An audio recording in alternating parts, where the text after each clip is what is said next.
Hello, everybody. Welcome to the Thursday night after hours live Ask Chuck Bowser, RCDD, your favorite questions. Whew.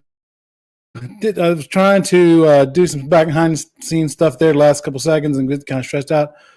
Evidently, my assistant and I have to work out the whole login process before it's less than 30 seconds to the class. Who'd have thought that, right? Who'd have thought that?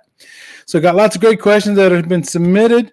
First thing I want to talk about is next Thursday night. Next Thursday night, there will not be an after hours live. Chuck is going to be flying home from a trip.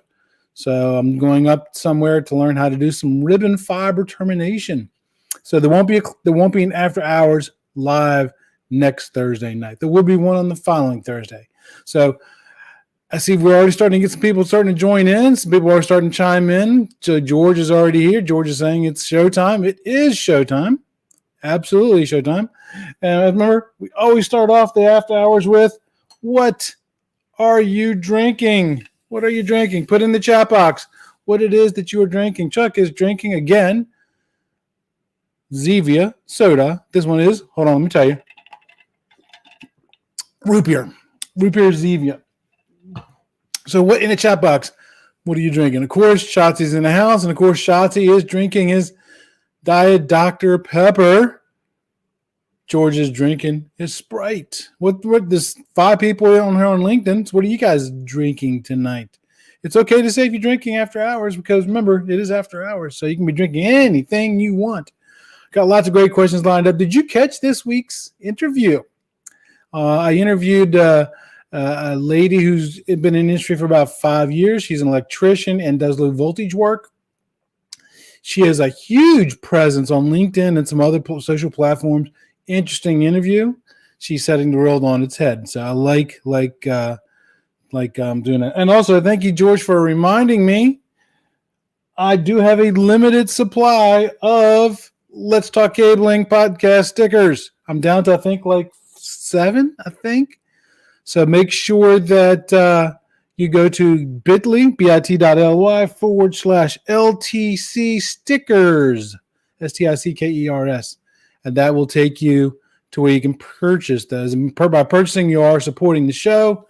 It helps pay the hosting costs and everything like that. So Carlos, did you get your sticker, Carlos? I'm pretty sure I sent you one. He's working in the garage and a beer later. Nice.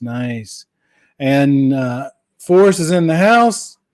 Another person who's getting some stickers. I sent them, and the post office let me send them for the regular price, so there is no adjustment for that for shipping for you. And he's saying he have his morning tea. Very good. So everybody's having a little bit of something there this morning. Now, as part of our regular scheduled program, we always do the acronym challenge.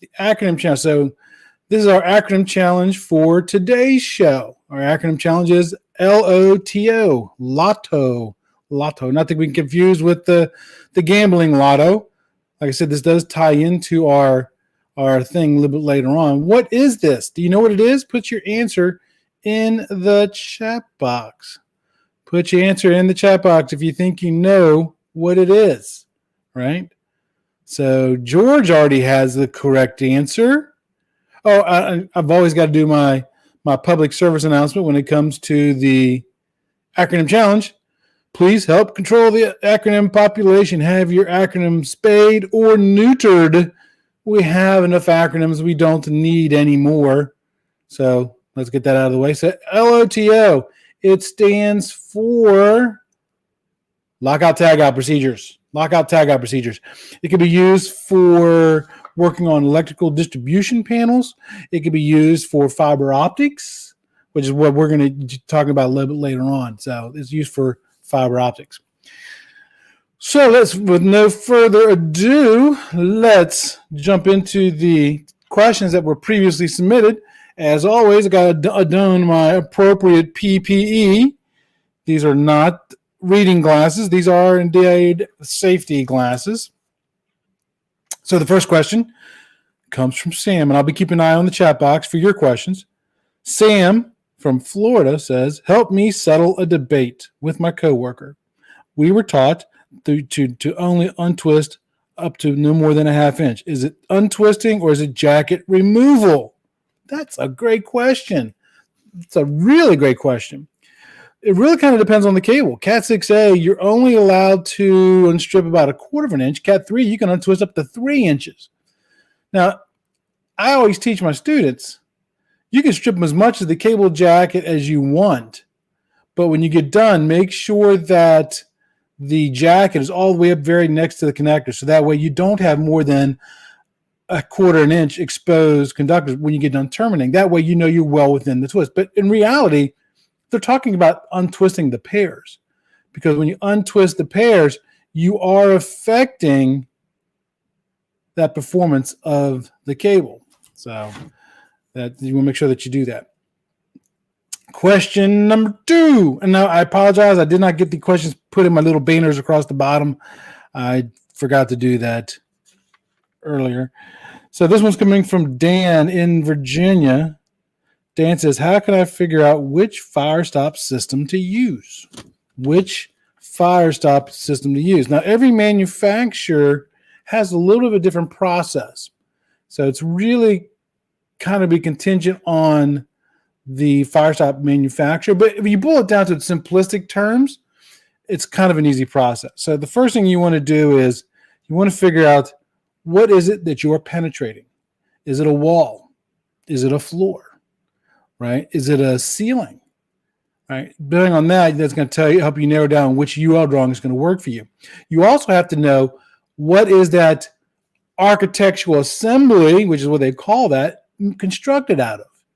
Is it a regular gypsum board wall with one sheet of gypsum board on each side with metal studs? Or does it have wood studs? Does it have 2 layers of drywall? Does it have insulation? Is it a block wall, a brick wall? If it's a floor penetration that you're going through, how thick is the concrete? Because all that's going to help you during the next couple steps to figure out which is the correct firestop assembly for that, right? So you have to figure out the thickness. Now you got to figure out, okay, what is the rating of the wall or the floor that it is that you're penetrating, right? Now, if you're on a new construction site, that's going to be pretty easy. Just go to the GC or the architect and ask them, what is the fire rating of the wall? Some new construction sites now, it's part of the code that you have to paint on the wall. What is the hour rating of that wall? So that could help as well. Now, what do you do though if you're in an existing office and there's no GC, there's no architect? Well, you can go to the customer and ask the customer. Hopefully the customer will be able to tell you what that fire rating is, but realistically, most of them aren't going to be able to tell you that. But there are some assumptions you can make. For example, with gypsum walls, how many sheets of gypsum board it has will tell you what the fire ratings are. But you got to make sure that you err to the side of caution. And you can always contact the firestop manufacturer and tell them what you've got, and they will help you determine the fire rating of that wall. So you're going to have to go, what are you penetrating, and what is the fire rating for that assembly, right? So the next thing is, what is the item that you're going to be penetrating through that wall or that ceiling or that floor with? Is it going to be cable? Is it going to be 4-pair cable or station cable or horizontal cable? Will it be backbone cable? Will it be 25 pair, 50 pair, 100 pair? Will it be fiber optic cable? Will that fiber optic cable be inside of an inner duct? Right? All these are all factors that you got to really consider, because number one, you got to know the quantity of each, how many 4-pair cable, how many of those other ones, and also you have to know the outside diameter of them, because you have to calculate how much space it is that you actually are going to be occupying in that firestop assembly.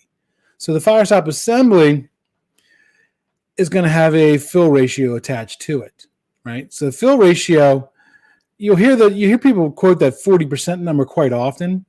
That 40% number is a conduit fill ratio, not a firestop fill ratio number, right? And so Philip Klingsmith is in the house. Philip, you are a mentor of mine. I've been following you for years. So you got to know the number of those items going through, and then you can put through a fill ratio calculator. Now, a lot of the manufacturers have fill ratio calculators that you can populate that stuff. Hilti used to have one. I think I think I might still have the Hilti one.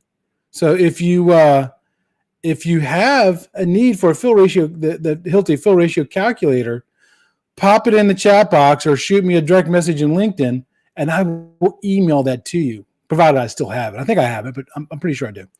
Because based on that, that's going to tell you how many cables you can put through that assembly.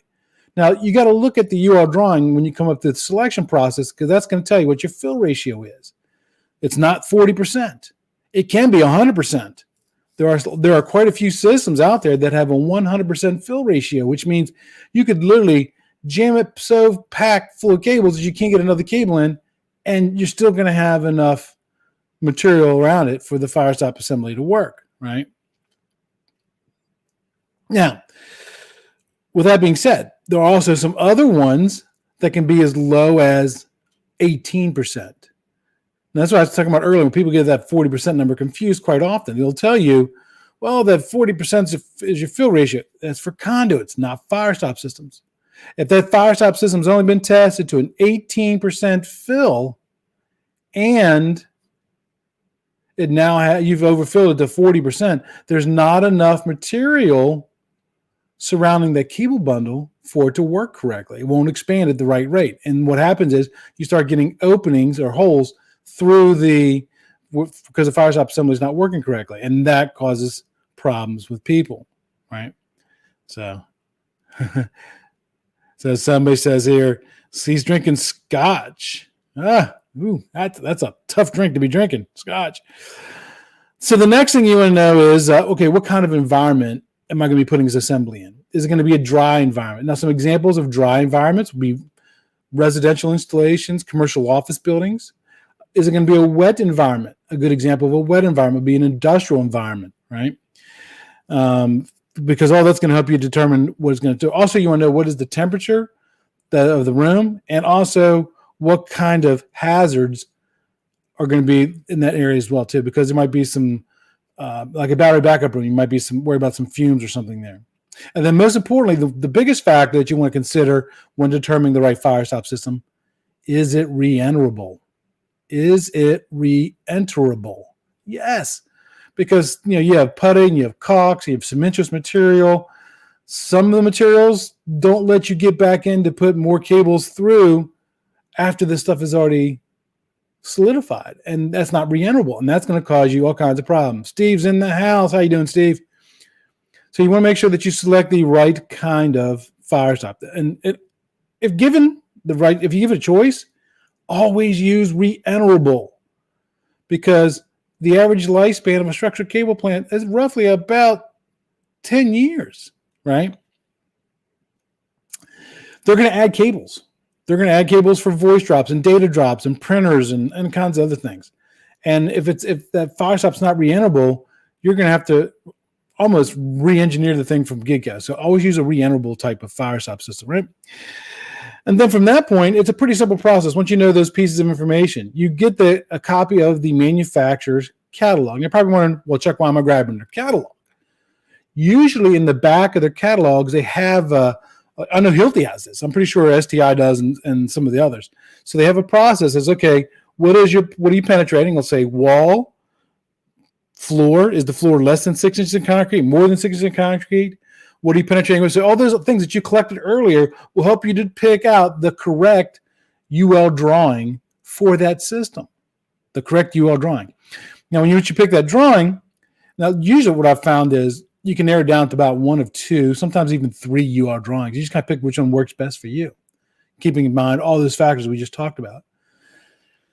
Once you've picked that system, right, you're going to go ahead and install it, but make sure you install it per their UL drawings, because the UL drawing has an instruction sheet as well. It's going to tell you the depth of the putty. It's going to tell you how much maximum or minimum annular spaces you need to have. Now, annular space is the amount of space that surrounds the cable, so that way when the cable gets exposed to flame and the fire consumes the products of combustion, right? The cable jack and dialer, the bundle's going to get smaller and smaller and smaller.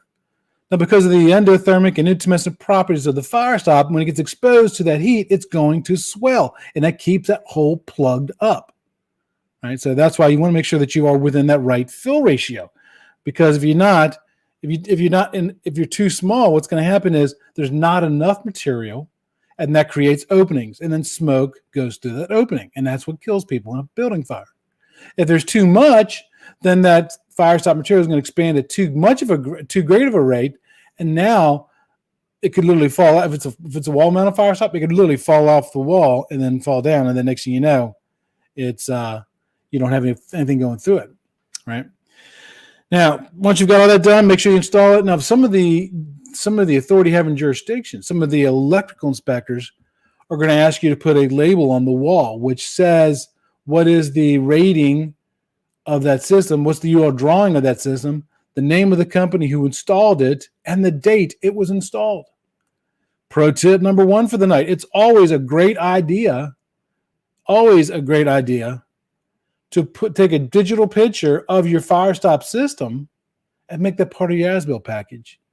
That way, when 6 months later, a year later, when another contractor's in there doing work and they don't put cable through that system and they don't bring it back up to code, you have proof that you did your work correctly. So that's your documentation that you did it right.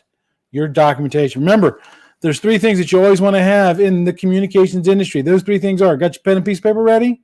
Number 1, documentation. Number 2, documentation. And number 3, documentation. Always have documentation, right?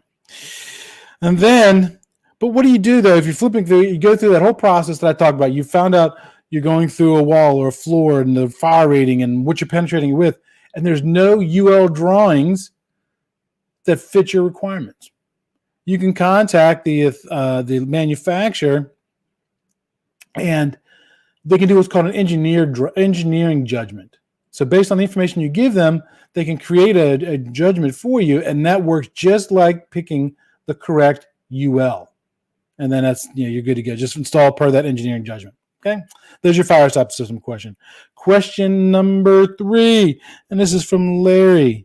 Larry says, Chuck, I am pulling a 100-pair cable outside plant between 2 buildings. How do I remove that gel? How do you remove that gel? So that gel, do you know what the gel's called? Put it in the chat box. Let's see who knows the name of that gel. So that gel has 2 purposes. The primary purpose is it tastes bad and smells bad, so that way it keeps rodents from kind of chewing into it. And number 2, if a rodent was to bite into it, it helps seal up that nick so moisture doesn't get inside the cable and cause corrosion, or get inside that cable and then get frozen, because what happens to water when it freezes, right? It expands. So that water gets inside the cable. It literally could cause the cable to split open. Shotzi for the win. It is called Icky Pick. Icky Pick. Now, Icky, it's called Icky Pick because it's icky to work with, and PIC stands for, it's actually PIC, plastic insulated conductors, right? What a lot of people don't understand about Icky Pick, it's petroleum based, which means it's flammable. Yeah, it's flammable. My father-in-law used to work for AT&T. When we knew we were going camping, he would save Icky Pick from his job for about 3 weeks, and we used to use it to start our campfires. So getting back to the question, so what's the best way to go ahead and strip that Icky Pick, right? So the easiest way, now there's some old school guys out there, they're going to tell you, oh, well, Chuck, you can use paint thinner. Oh, Chuck, you can use lighting fluid for charcoal grills and stuff. That doesn't sound very safe to me, right? You're bringing a flammable substance in a room that's really not supposed to be inside that room. So that's old school stuff, and I would definitely kind of stay away from that. Steve's piping in here, and he says it's Morpheus polypropylene. Ooh, that's a big one there. I have no idea what that is, Steve. Is that the technical name for Icky Pick? I don't know. I've never heard that before. I don't recommend using paint thinner or lighting fluid for charcoal stuff. I do recommend using hydrosol from our best friends over there at Polywater. So hydrosol, you can buy it in bulk, you can buy it in spray, and it works really well with water. In a pinch, if you don't happen to have any hydrosol on your vehicle, you can go to your local store and pick up some Dissolve It orange spray or Fast Orange Cleaner. And I've even heard somebody using, tea tree oil. Tea tree oil, and it's a essential oil. The problem with that is it's not very cheap, so it's not going to be cheap like hydrosol is. Now let's talk about how you can actually use this. So the first thing you want to do is you want to make sure you have on the appropriate PPE. Make sure you put on your safety glasses. Make sure you put on a pair of gloves, especially when dealing with outside plant cable. And they're probably wondering, Chuck, why am I putting on safety glasses? Because if you're using the spray hydrosol, there's a good chance it could actually spray back and get into your eyes. So make sure that you put on the appropriate PPE when you're doing that kind of stuff. So then what you want to do is you want to go ahead and strip the cable jacket. And then what you want to do is you take if you're using the hydrosol in the can, it comes with a sprayer. You put it in, you tighten it down, and you spray really good all the way around both sides. Now you're going to want to make sure that you have lots of wipes or lots of clean rags. And then you can spray it on all sides, wipe it off, and then you think you're done. You're not. You got to spread open the pairs. You got to spread open the tubes for the fiber and spray in between them and then wipe them down, okay? And then you can use that water to help kind of clear it off and stuff. So hydrosol is the best part, the best thing that you can use for that, okay? Now, moving on to question number 4. Question number 4. This is from Steve in Kansas. Steve says, I want to know, I know that working with fiber is dangerous. What tips do you recommend to keep safe? Oh, I got lots of tips for you. Number 1, try to work over a dark surface. Now, it doesn't have to be a black work card or something like that. I recommend the fiber termination pads. They look a lot like the pads you put under your handguns when you clean them, right? So they're dark. And the reason you want to have a dark color is because if you're terminating fiber, you will break fiber. It's going to happen. It will happen. I guarantee it will happen. Now, if it's on a dark surface, it makes it easier to find that broken, sharp piece of fiber strand laying on the table. If you look down, you should be able to see pretty easily. If you can't, this is why you should always carry a flashlight. Take your flashlight and shine your flashlight at different angles, and sometimes depending on how the light hits, it'll reflect and you can see a little better. So always work over a dark surface. Number 2, always dispose of those fiber scraps in an approved scraps container. Approved scraps container. Some examples of non-approved scraps containers: soda bottles, soda cans, beer bottles, beer cans, coffee cups, Parmesan cheese cans, electrical tape rolled over backwards. These are all things that people told me that they've used to dispose of fiber scraps. You can buy the scraps containers for less than $10 off of Amazon. You can buy them from my company. You can buy them from any company, right? Approved scraps containers. Yes, you know that that's dangerous. A lot of technicians will say, Chuck, if I roll the tape over backwards, I know it's there. I know it's a safety hazard, but I know it's there, so I'm never going to do anything. But what if George comes walking down the hallway? George is in the room today, and he sees you terminating fiber. George is curious. He wants to see what you're doing. He comes up, hey, what are you doing? He kind of puts his hands on the table. He just got an injury, right? Now, you can use electrical tape to pick up sharps, but then take that piece of tape and the fiber sharp and put it in the approved scraps container. Do not do electrical tape rolled over backwards. That's a big, big no-no, okay? The next thing is you want to make sure that you work in a well-lit area. It kind of ties in with finding the fiber sharps. A lot of times you're terminating fiber in darker closets where you might have temporary power and stuff like that. But in today's environment with LED flashlights, I was in Home Depot a couple weeks back. Those who know me know I have a homestead here, and we always have flashlights. And I found a 1,000 lumen LED flashlight for like $13. That's great for terminating fiber. And it uses LED so you can power it off of AA batteries. So make sure that you have plenty of light. And then also make sure, the final thing is, make sure that the fiber that you're working on is a dark fiber. Dark fiber means it's not terminated and connected on the other side. This is where that acronym for tonight comes into play: lockout, tagout procedures. So lockout, tagout procedures is the easiest way. You go to the other side, you disconnect that fiber, you lock it up so nobody can connect it back on you while you're working on it. Okay, that way you know 100% positive that you are working on a dark fiber. But if you don't have the ability to do that, you can also, Mark's in the house. Hello, Mark. You can also use your cell phone. A lot of people don't know that. Some of your smartphones have cameras on the end. I'm so addicted. I got a sticker on my phone. You can put on the camera app on your phone, aim the camera at the end face, and then look at the display on your phone, and then you will notice that a red light. So you can use your. I see lots of people were having problems accessing the thing tonight. So, okay, we'll have to figure that out. It is broadcasting on LinkedIn, right? Everybody see me on LinkedIn, right? So I'm pretty sure it shows me broadcasting on all 3 platforms, which is a shame because I was hoping to talk to Philip tonight. So Philip's a good guy. Another method you can use to determine if a fiber is live or not is you can use what's called an infrared conversion card. Infrared conversion card. Now they're about the size of. I don't have a business card sitting here on my desk. They're about the size of a business card, and they got phosphorus material on them. You hold it in front of the end face for 15 seconds, and you bring it down, you look at the card. If it's glowing, it's active. Don't look at the end face. So always make sure that every fiber is dark before you start working on it, period. Because if you look at a live fiber with your unprotected eye, you could damage the retina in your eye. And, ask any old fiber guy. They'll all tell you, never look into a live fiber with your remaining good eye. Okay, so they'll always tell you that. So I am broadcasting across LinkedIn. So very good. So somebody says they didn't see it, and then somebody else says that they did see it. That's weird. I wonder why LinkedIn does that. Now I do have the ability to put it on my profile or put it on the Let's Talk Cabling LinkedIn thing, but I always broadcast it from my profile for that very reason. But I'm glad it is going out on LinkedIn. I wonder if AEM has a infrared conversion card for looking for fiber. I'm just curious. You know what? That's another way.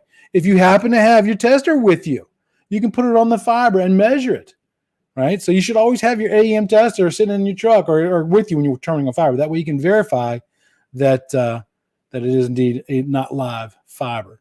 628, I do have one more question. So nobody's put any questions in on the thing here. So the last question is, Chuck, this is from Brian in California. Chuck, I'm going on a job interview next week. I'm already good technically. What is one good tip for me to ensure that I make a good impression? Okay, so here's the biggest thing. And a lot of people miss this. Remember that you're always going to be assessed as a potential employee from the moment you submit that application until the day you start the job. That means when you park your car in the parking lot and you're walking in, you're being assessed as a potential employee, right? So you don't want to be out there, doing whatever you're not supposed to be doing that a good employee wouldn't be doing. When you make contact with the receptionist, right? I know when I used to be a hiring manager, a lot of times after I do the interview, I would go to the receptionist. What was your perception of that person? How did they treat you? So, that can be that. And also when you're responding to emails for like when you're submitting extra background information, paperwork to the HR department, right? Are you responding to that timely? So remember, you're always being assessed as a potential employee for everything you do up until the moment that you actually report to work. So start acting like that right away. And sometimes it's hard because you might be juggling, 3 or 4 different jobs where you've put in applications, but you've got to be on the ball. Yeah, you want to make a good impression. You really do want to make a good impression. So I kind of mentioned using that 630. Mentioned that thing about make sure the fiber, so at least an integrated VFL along with their tier 1 fiber test will also tell you if in fact that fiber is live. So again, make sure that fiber is dead. Okay. Now nobody put any questions in here, so I'm assuming we are done for the night. It's 6:30 anyway, so according to my watch, it's 6:30. So I appreciate everybody being here tonight. So make sure you go to the website, buy our stickers. I might even have some magnets coming out soon too. Yeah. And I'm working on a version 2 design for the sticker. So until next time, everybody, be safe.